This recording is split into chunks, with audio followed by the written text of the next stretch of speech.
kufamba umuka. Chenjerai guys. Chenjerai.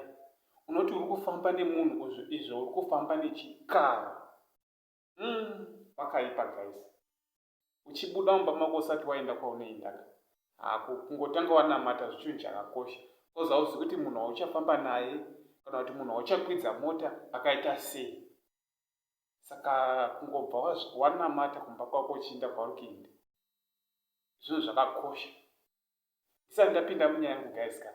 Ndoda kuti ndaisa kasubscribe to this channel. Nevasati wasubscribe ndichiti guys hapana chekumirira. Subscribe musadarikirwa nezvima latest. Zvatodi zvatenjuya kukunzirai panapa. Nyaya ndinayo yakamira yakadaiwo. Pane murume anga ine mota yake. Murume uyu abva akwidzawo zvokubatsira vanhu transport zvazvo. Mukadziwo ndobva amukwidza mumota. Kuti handingasiyiwo munhu achiinda. Handingasiyi munhu ari ndichinda ndichisiya munhu ari kutotambudzikawo nekutsvaka transport. Regai ndimubatsire. Ndobva abatsira munhu uyawo kwakumukwidza mumota make. Akwidza munhu mumota make vainda. Then munhu yakashanduka kuita njuzu. Guys, satanism yazara iriko. Pakaipa guys. Munhu ashanduka kuita njuzu. Saka uyu munhu muridzi wemota driver ndobva amisa mota then munhu uya ndobva abuda aita zvekutojamba mumota ari njuzu kuda ndobva azondochinja kuita munhu. Zvichitaurwa kudai zvinoita sekuti inyambo guys but zvinhu zviri kutoitika muno muZimbabwe. Then ndobva atanga kunamata achikomanda zvezvo zvekunamata munhu uya ndobva amira paside. Saka guys video yachona iripo. Anoda video ndichaisa namba kucomment section ndodzipina. Then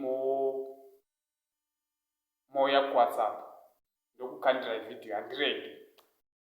Anongoti inbox kuWhatsApp video ndiri kuikanda. Saka guys ndoda kuratidza mascreenshot emacomments evanhu vanga vachitaura. Ndo iwawa mugona kumaside avo mascreenshot.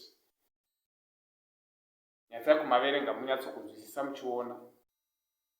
Mamwe acho nawo mascreenshot. Verengai guys munyatsozvionera. Video kuvapo iripo. But panapa haiti kuti ndiitsvete panapa.